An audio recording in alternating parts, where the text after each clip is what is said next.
we've seen, of course, in Westminster, the Agri Bill going through recently, and we were very vocal in Powys here opposing that for a whole host of reasons.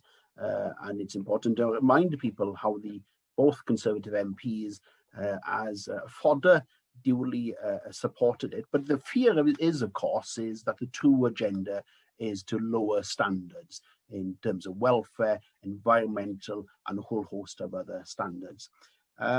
What are your views in terms of that? And perhaps that's the danger, but then perhaps if we focus then in relation to the proposed new support package in Wales, and that's still up in the air to a certain extent, what perhaps environmental opportunities exist, or what benefits could derive from it? So both sides.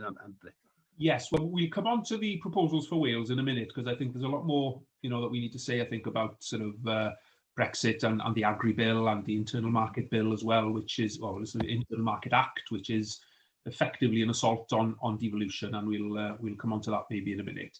But you're right, there is a huge risk now that Welsh farmers, in order to still be able to export into the European Union, will rightly have to retain, the highest of standards in relation to, as you said, animal welfare, public health, and environmental standards.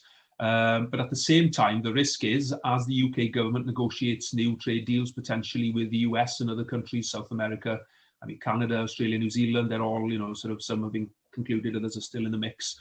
But the risk is that we will see lower quality, cheap imports coming in and basically pulling the rug under our feet. So on the one hand, we will be compelled to retain standards because it's over 90% of Welsh exports going to the EU. I think it's between 36 and 40% of Welsh produce, I think, goes in that direction. So to retain that, albeit with the additional barriers and the additional sort of cost and bureaucracy that I mentioned earlier, to retain that market, we're going to have to retain those standards.